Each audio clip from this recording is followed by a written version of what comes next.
Welcome to four sides TV. విశాఖలో కొత్త రకం స్కామ్ వెలుగులోకి వచ్చింది. కార్ షోరూముల్లో జీహెచ్ సిరీస్ రిజిస్ట్రేషన్ పేరుతో భారీ మోసం బయటపడింది. ఈ మాయాజాలం కారణంగా రాష్ట్ర ప్రభుత్వ ఖజానాకు కోట్ల రూపాయల ఆదాయానికి గండి పడుతోంది. దీనిపై ప్రత్యేక దృష్టి పెట్టిన రవాణా శాఖ అధికారులు అటు డీలర్లు ఇటు వినియోగదారులకు షాక్ ఇస్తున్నారు. విశాఖలో భారీ మోసం బట్టబయలైంది. రవాణా శాఖలో 2-3 రోజుల కిందట బయటపడినటువంటి భారీ స్కామ్కు సంబంధించి పెద్ద ఎత్తున కూడా ఆరోపణలు అయితే వినిపిస్తున్నాయి. ముఖ్యంగా విశాఖకు సంబంధించినటువంటి ఏదైతే వాహన కొనుగోలుదారులకు సంబంధించిన డీలర్స్ ఉన్నారో డీలర్లంతా కూడా పెద్ద ఎత్తున మాయాజాలానికి పాల్పడిన పరిస్థితి అయితే కనిపించింది. ఏదైతే బిహెచ్ రిజిస్ట్రేషన్ ఉందో రిజిస్ట్రేషన్ సంబంధించినటువంటి పెద్ద ఎత్తున అవకతవకలు చోటు చేసినట్లుగా విశాఖ రవాణా శాఖకు సంబంధించినటువంటి అధికారులు అయితే పసిగట్టారు. దీనికి సంబంధించి పెద్ద ఎత్తున కూడా దానికి సంబంధించిన డాక్యుమెంట్స్ అన్ని కూడా పరిశీలిస్తున్న పరిస్థితి కనిపిస్తుంది. ముఖ్యంగా బిహెచ్ రిజిస్ట్రేషన్ సంబంధించినటువంటి వాహనాలన్నీ కూడా డీలర్స్ ఎవరైతే ఉన్నారో బయట రాష్ట్రానికి సంబంధించిన వారికి సంబంధించినటువంటి వ్యక్తులు కూడా ఇక్కడ వాహనాలన్నీ కూడా కొనుగోలు చేస్తున్న పరిస్థితి. ఆ సమయంలో చెల్లించవలసిన ట్యాక్స్ను ఎగ్గొట్టేందుకు బిహెచ్ రిజిస్ట్రేషన్ అయితే తీసుకుంటున్నారు. ఈ బిహెచ్ రిజిస్ట్రేషన్ నేపథ్యంలో పక్క రాష్ట్రాల్లో ఉన్నటువంటి వారు ఆ ప్రాంతంలో వాహనం కొనుగోలు చేయాలంటే ముఖ్యంగా పూర్తి స్థాయిలో దానికి సంబంధించినటువంటి ట్యాక్స్ ఫీజు అంతా కూడా చెల్లించాల్సి ఉంటుంది. అయితే ఇక్కడ చూసుకుంటే మాత్రం ఇందుకు పూర్తిగా భిన్నంగా తయారైన పరిస్థితి కనిపించింది. విశాఖలో ఉన్నటువంటి కొంతమంది కారు షోరూమ్కి సంబంధించినటువంటి డీలర్స్ అంతా కూడా ఎత్తుగడ ప్రదర్శించి ఇటు రాష్ట్ర ఖజానాకు గండి కొట్టిన పరిస్థితి కనిపించింది. విశాఖపట్నంలో 4-వీలర్ రిజిస్ట్రేషన్ స్కామ్ వెలుగు చూసింది. వాహన డీలర్లు ఈ స్కామ్ కు పాల్పడ్డారు. సాధారణ వినియోగదారులు చెల్లించాల్సిన 17% లైఫ్ ట్యాక్స్ ను పక్కదారి మళ్లించారు. కేంద్ర ప్రభుత్వ ఉద్యోగులతో పాటు కొందరికి మాత్రమే అవకాశముండే బిహెచ్ రిజిస్ట్రేషన్ మినహాయింపులను నొక్కేశారు. కేవలం 4% ట్యాక్స్ జమ చేస్తూ ప్రభుత్వానికి రావాల్సిన ఆదాయానికి గండి కొడుతున్నారు కొందరు డీలర్లు. దీంతో విషయం తెలుసుకున్న రవాణా శాఖ అధికారులు రంగంలోకి దిగారు. విచారణ చేపట్టి చర్యలకు సిద్ధమయ్యారు. విశాఖలో ఉన్నటువంటి కొన్ని కార్ల షోరూమ్లకి అయితే నోటీసులు కూడా ఇష్యూ చేయడం జరిగింది.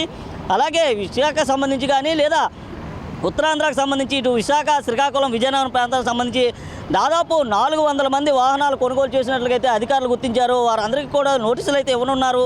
అయితే పూర్తి స్థాయిలో దర్యాప్తు కొనసాగిస్తూ ఉంది. ఎన్ని కోట్లు ప్రభుత్వ ఖజానాకు గండి పడిందా అనే అంశంపైన కూడా పూర్తిగా దర్యాప్తు అయితే కొనసాగుతూ ఉంది. దీనికి సంబంధించి మరిన్ని విషయాలు కూడా తేటతెల్లమయ్యే పరిస్థితి కనిపిస్తూ ఉంది. అయితే ఈ బిహెచ్ రిజిస్ట్రేషన్ సంబంధించి జరిగినటువంటి అవకతవకల్లో కొంతమంది ఆర్టీఏకి సంబంధించినటువంటి అధికారుల హస్తం కూడా ఉండే ప్రమేయం ఉండే అవకాశాలు అయితే ముఖ్యంగా కనిపిస్తూ ఉన్నాయి. ఎందుకంటే ఏదైనా సరే ఒక వాహనానికి సంబంధించినటువంటి రిజిస్ట్రేషన్ ప్రక్రియ కొనసాగుతున్న సమయంలో పూర్తిగా అప్రూవ్డ్ ఇవ్వాల్సిన బాధ్యత ఇక్కడ ఉన్నటువంటి ఆర్టీఏకి సంబంధించినటువంటి అధికారులకు మాత్రం ఉంటుంది. అయితే ఏ విధంగా వారికి సంబంధించిన డాక్యుమెంట్స్ పూర్తి స్థాయిలో పరిశీలించకుండా వారి ప్రమేయం లేకుండానే ఎలా అసలు రిజిస్ట్రేషన్ కొనసాగింది, అసలు ఏ విధంగా జరిగిందనే అంశాలైతే అధికారులు చెప్పే ప్రయత్నం అయితే చేస్తున్నారో. అయితే దీనికి సంబంధించి ఇప్పటికే కొంతమంది నోటీసులు ఇచ్చినప్పటికీ మరికొంతమందితో పూర్తి స్థాయిలో ట్యాక్స్ వసూలు చేసినట్లు కూడా అధికారులు అయితే చెప్తున్న పరిస్థితి కనిపిస్తూ ఉంది. నకిలీ పత్రాలతో వాహనాలను బిహెచ్ సిరీస్లో రిజిస్ట్రేషన్ చేయడం ద్వారా ప్రభుత్వ ఆదాయానికి నష్టం కలిగించిన డీలర్ల ఆథరైజేషన్ను సస్పెండ్ చేశారు రవాణా శాఖ అధికారులు. మోసానికి పాల్పడుతున్న Tristar Motors, Varun Motors, Shivashankar Motors ఆథరైజేషన్ను సస్పెండ్ చేశామని, మరో 16 మంది డీలర్లకు నోటీసులు ఇచ్చామని వివరించారు విశాఖ డీటీసీ రాజారత్నం. అలా అక్రమంగా బిహెచ్ రిజిస్ట్రేషన్ చేయించిన వాహనాల రిజిస్ట్రేషన్ను రద్దు చేసి 17% లైఫ్ ట్యాక్స్ కట్టిస్తున్నామన్నారు. కేంద్ర ప్రభుత్వ ఉద్యోగులు మరియు కేంద్ర ప్రభుత్వ రంగ సంస్థల్లో పనిచేసే ఉద్యోగులకి, అలానే ప్రైవేట్ సంస్థలు అయితే కనుక 4 రాష్ట్రాల కంటే ఎక్కువ చోట ప్రజెన్స్ ఉన్న కంపెనీల యొక్క ఎంప్లాయీస్కి వెసులుబాటు కల్పించే ఉద్దేశంతో భారతదేశంలో బిహెచ్ సిరీస్ని తీసుకురావడం జరిగింది. అయితే కొంతమంది డీలర్లు అండ్ వాహన యజమానులు ఫేక్ అడ్రస్ ప్రూఫ్స్తో అరుణాచల్ ప్రదేశ్ అండ్ ఇతర రాష్ట్రాల్లో ఈ బిహెచ్ సిరీస్ను రిజిస్ట్రేషన్ చేసుకోవడం ద్వారా ప్రభుత్వ ఆదాయానికి నష్టం కలిగించడం జరిగింది. సో వీటిల్లో ఇప్పటివరకు 15 వాహనాలను గుర్తించి సీజ్ చేయడం జరిగింది. అలానే ఈ బిహెచ్ రిజిస్ట్రేషన్ చేసిన డీలర్లకి 16 మందికి ఇప్పటికే నోటీసులు జారీ చేయడం జరిగింది. మరియు 4 డీలర్స్ యొక్క ఆథరైజేషన్ ఇప్పటికే సస్పెన్షన్ చేయడం జరిగింది. మిగిలిన డీలర్లు కూడా వాళ్ళు సమర్పించిన రిప్లై అండ్ డాక్యుమెంట్స్ వెరిఫికేషన్ తర్వాత వారి మీద కూడా చర్య తీసుకోవడం జరుగుతుంది. అలానే తప్పుడు డాక్యుమెంట్స్తో బిహెచ్ సిరీస్ రిజిస్ట్రేషన్ పొందిన వారి దగ్గర నుంచి కూడా లైఫ్ ట్యాక్స్ కలెక్ట్ చేయడంతో పాటు ఇతర చట్టపరమైన చర్యలు తీసుకోవడం జరుగుతుంది. రాష్ట్ర వ్యాప్తంగా ఎన్ని వాహనాలు ఉండొచ్చు సార్? అంటే మన జిల్లాలో 400+ ఉన్నాయి. రాష్ట్ర వ్యాప్తంగా ఇంకా ఆ జిల్లాల్లో డేటా మాకు రాదు కాబట్టి ఆయా డీటీసీకి ఆల్రెడీ ట్రాన్స్పోర్ట్ కమిషనర్ గారు ఆదేశాలు జారీ చేయడం జరిగింది. వారు చెక్ చేసుకొని వారి మీద చర్యలు తీసుకోవడం జరుగుతుంది. విశాఖపట్నంలో నివాసముంటున్న వారికి అరుణాచల్ ప్రదేశ్ రాష్ట్రంలో నివాసమున్నట్లుగా కేంద్ర ప్రభుత్వ మల్టీనేషనల్ కంపెనీ ఉద్యోగులుగా తప్పుడు నివాస ధృవీకరణ పత్రాలను సృష్టించి తద్వారా వాహనాలను ఆ రాష్ట్రంలో రిజిస్ట్రేషన్ చేయడం ద్వారా ప్రభుత్వ ఆదాయానికి నష్టం కలిగించారు కొందరు ప్రబుద్ధులు. తమ సేల్స్ ను పెంచుకోవడం కోసం కొంతమంది డీలర్లు చేసిన ఈ తప్పుడు భాగవతం విశాఖలో వెలుగు చూసింది. దీంతో తనిఖీలు చేపడుతున్న రవాణా శాఖ అధికారులు సంబంధిత వాహనాన్ని సీజ్ చేయడంతో పాటు సదరు వాహనానికి తాత్కాలిక రిజిస్ట్రేషన్ జారీ చేసినందుకు డీలర్ గుర్తింపును సస్పెండ్ చేస్తున్నారు. పన్ను ఎగవేతతో పాటు నకిలీ ధృవీకరణ పత్రాలు చూపించి వాహనాల రిజిస్ట్రేషన్ చేసుకున్నటువంటి వారందరిపైన కూడా రవాణా శాఖ అధికారులు అయితే కొరడా గుల్పించారు. ఈ నేపథ్యంలో మనతో పాటు విశాఖకు సంబంధించినటువంటి డిప్యూటీ ట్రాన్స్పోర్ట్ కమిషనర్ రాజారత్నం ఉన్నారు. వారిని అడిగి మరిన్ని విషయాలు తెలుసుకునే ప్రయత్నం చేస్తారు. సార్ నమస్తే సార్, చెప్పండి ఏ విధంగా ఇటువంటి వాహనాలు గుర్తించారు, మీ దృష్టికి ఎప్పుడు వచ్చింది సార్? సో ఈ రొటీన్ తనిఖీల్లో భాగంగా కొన్ని వెహికల్స్ అరుణాచల్ ప్రదేశ్ రిజిస్ట్రేషన్ ఆర్బీఐసి రిజిస్ట్రేషన్తో ఉండి సో వాళ్ళ address proof, other documents, driving licence, ఇతర డాక్యుమెంట్స్ వెరిఫై చేసినప్పుడు వాళ్ళు ఆంధ్రప్రదేశ్కి చెందిన వారని నిర్ధారించుకున్న తర్వాత వాటిని డీప్గా ఇన్వెస్టిగేట్ చేసి సో దాన్ని ఈ రిజిస్ట్రేషన్ని ఫేక్ డాక్యుమెంట్స్తో పొందారనేసి నిర్ధారించుకొని అటువంటి వాహనాలని సీజ్ చేయడం జరిగిందండి. ఈ విధంగా ఇప్పటివరకు 15 పైగా వాహనాలు సీజ్ చేశాము. అండ్ ఇంకా విచారణ చేస్తే అంటే మన పోర్టల్లో ఉన్న రిపోర్ట్స్ డౌన్లోడ్ చేసుకొని చెక్ చేస్తే దాదాపు 400 పైగా వాహనాలని అరుణాచల్ ప్రదేశ్ అడ్రస్తో రిజిస్ట్రేషన్ చేసినట్టు, డీలర్లు రిజిస్ట్రేషన్ చేసినట్టు. సో ఈ రిజిస్ట్రేషన్ సంబంధించి కస్టమర్స్ ఫేక్ డాక్యుమెంట్స్ సబ్మిట్ చేసినట్టు మనకు తెలిసింది. సో అటువంటి డీలర్లు అందరి మీద కూడా నోటీసులు జారీ చేయడం జరిగింది వారికి. అట్లానే ఇప్పటికే రిప్లైస్ ఫర్నిష్ చేసిన 4 డీలర్స్ ఆదరేషన్ డాక్యుమెంట్స్ వెరిఫికేషన్ చేసుకున్న తర్వాత వాళ్ళ రిప్లైస్ చూసి సస్పెన్షన్ చేయడం జరిగింది. అండ్ మిగిలిన 12 మందికి కూడా వాళ్ళ రిప్లైస్ ఇంకా రావాల్సి ఉంది. వాళ్ళు సబ్మిట్ చేసిన డాక్యుమెంట్స్ కూడా వెరిఫై చేసిన తర్వాత వారి మీద కూడా చట్టపరమైన చర్యలు తీసుకోవాల్సి ఉంటుంది. అట్లానే ఎవరైతే ఓనర్స్ ఈ తక్కువ ట్యాక్స్ కట్టి వెహికల్ని రిజిస్ట్రేషన్ చేసుకున్నారో వాళ్ళ దగ్గర నుంచి కూడా ఈ గవర్నమెంట్కి ఎంత నష్టం జరిగిందో అంత నష్టానికి సంబంధించిన ట్యాక్స్ కూడా రికవరీ చేయడం జరుగుతుంది. ఏ డీలర్స్ పైన నోటీసులు ఇవ్వడం జరిగింది సార్? ఎంతమందికి నోటీసులు ఇచ్చారు?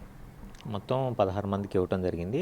అందులో ఇప్పటికి 4 Tristar auto agencies, Tata Motors division and MG Motors division, అట్లానే వరుణ్ మోటార్స్, అట్లానే శివశంకర్ మోటార్స్ ప్రైవేట్ లిమిటెడ్, ఈ 4 డీలర్స్ని ఆల్రెడీ సస్పెన్షన్ చేయడం జరిగింది. మిగిలిన కూడా ఇంకా 12 డీలర్స్కి నోటీసులు ఇవ్వడం జరిగింది. సో వారి మీద కూడా వారి రిప్లైస్ని బేస్ చేసుకొని చర్యలు తీసుకోవడం జరుగుతుంది. విశాఖ జిల్లా వ్యాప్తంగా ఎన్ని వాహనాలు ఇలా రిజిస్ట్రేషన్ జరిగాయి సార్? ఎప్పటి నుంచి జరుగుతుంది సార్ ఈ చర్య? ఇది ఇప్పుడు విశాఖలో 400 పైగా వాహనాలు గుర్తించడం జరిగిందండి. అలానే మేము శ్రీకాకుళంలో రిజిస్ట్రేషన్ అయిన వాహనాన్ని అటనే ఈస్ట్ గోదావరిలో అయింది, విజయనగరంలో అయిన వాటిని కూడా పట్టుకోవడం జరిగింది. అంటే ఇది ఒక విశాఖ నగరమే కాదు, స్టేట్ వైడ్ కూడా ఈ విధంగా చేయడం జరిగింది. సో దీని మీద ట్రాన్స్పోర్ట్ కమిషనర్ గారికి కూడా ఇంటిమేషన్ ఇవ్వడం జరిగింది. ట్రాన్స్పోర్ట్ కమిషనర్ గారు కూడా అన్ని జిల్లాల అధికారులకి ఇటువంటి వాటిని ఇన్వెస్టిగేట్ చేసి చర్యలు తీసుకోవాల్సిందిగా ఆదేశాలు కూడా ఇవ్వడం జరిగింది. సో అన్ని జిల్లాల్లో కూడా తనిఖీలు చేస్తున్నారు. సో టోటల్ కూడా అన్ని వెహికల్స్కి లైఫ్ ట్యాక్స్ కట్టించే ప్రయత్నాలు గవర్నమెంట్ సైడ్ నుంచి చేయడం జరుగుతుంది. విశాఖపట్నంలో నివాసముంటూ ఇతర రాష్ట్రాలైన అరుణాచల్ ప్రదేశ్, నాగాలాండ్, ఇతర రాష్ట్రాల నకిలీ అడ్రస్ ప్రూఫ్తో BH సిరీస్లో రిజిస్ట్రేషన్ పొందిన ప్రతి ఒక్క వాహనాన్ని సీజ్ చేయడంతో పాటు సంబంధిత వాహనాన్ని తాత్కాలిక రిజిస్ట్రేషన్ చేసిన డీలర్లు, వాహన యజమానులపై ప్రభుత్వ ఆదాయానికి నష్టం కలిగించినందుకు చర్యలు తీసుకుంటామని అధికారులు హెచ్చరిస్తున్నారు. మరోవైపు ధర తగ్గుతుందనే ఉద్దేశంతో ఈ రకంగా కార్లను కొనుగోలు చేసిన వినియోగదారులు అధికారుల చర్యలతో దిక్కుతోచని స్థితిలో పడిపోతున్నారు. విశాఖలో BH రిజిస్ట్రేషన్ అవినీతి బట్టబయలైంది. కొంతమంది అవినీతి డీలర్లు చేసినటువంటి పనుల కారణంగానే ఈ అవినీతి బట్టబయలైనట్లుగా తెలుస్తుంది. ముఖ్యంగా పక్క రాష్ట్రాలకు సంబంధించినటువంటి వ్యక్తులకు సంబంధించిన డాక్యుమెంట్స్ ఏవైతే ఉన్నాయో తప్పుడు డాక్యుమెంట్స్ సృష్టించి విశాఖ, శ్రీకాకుళం, విజయనగరం ప్రాంతాల్లో ఈ రిజిస్ట్రేషన్లో పాల్పడినట్లుగా అయితే తెలుస్తుంది.